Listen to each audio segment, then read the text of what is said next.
आपल्याला सगळ्यांना माहिती आहे की 10वीची परीक्षा येणार आहे आणि मुंब्रा कौसामध्ये मराठी थोडक्यात वीक आहे मुलांची आणि मला असं वाटलं होतं की फक्त 200-500 स्टुडंट्स येईल, पण more than 2000 students are here.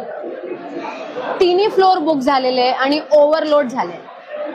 आमच्या पूर्ण लक्ष राहणार आहे एज्युकेशनवर काम करायचं आहे आम्हाला. आम्ही अगोदर पण सांगितलं होतं, इलेक्शनच्या वेळी पण सांगितलं होतं की मी, माझी संस्था आणि माझी पार्टी आम्ही एज्युकेशनवर, शिक्षावर जास्त काम करणार आहे. आणि आता जस्ट जानेवारीमध्ये इलेक्शन झालं, रिझल्ट आला, तुमच्या सगळ्यांची आशीर्वादमुळे आम्ही जिंकून आले.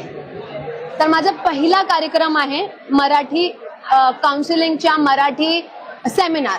बोर्ड्सचा पहिला पेपर मराठीचा आहे आणि मुलांना खूप त्रास होतोय मराठीमध्ये.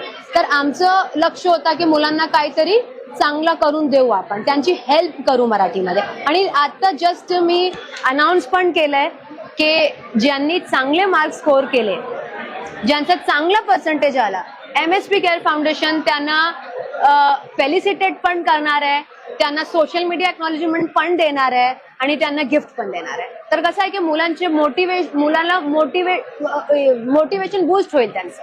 मॅडम, 10वी परीक्षा तुम्ही घाबरतात, त्याच्यासाठी काय सराव परीक्षा तुम्ही घेणार काय? सराव परीक्षा म्हणजे आधी काही त्यांना अभ्यासासाठी मदत करणार आहे का? मदत नाही तर काय आहे त्यांचं 10वीचा झालाय. आता तर कसं आहे की प्री एक्झामचं वेळ गेली, आता डायरेक्टली एक्झाम होणार आहे. मग त्यांच्यासाठी आम्ही मराठी सेशन घेतलेला.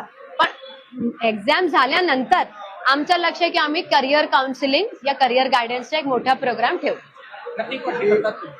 प्रत्येक वर्षी माझा करिअर गायडन्स आणि करिअर काउन्सिलिंगचा प्रोग्राम राहतच आहे, पण यावेळी आपण अजून जरा डिटेलमध्ये करू, कारण मुलांना पण कसं चांगली पद्धतीने करू. मुलांना मी फक्त एकच सांगितलंय की तुम्ही 12th फेल मूवी बघितला का? कारण 12th फेल मध्ये एक आपल्याला एक शिकायला भेटतंय की चीटिंग नाही करायचं.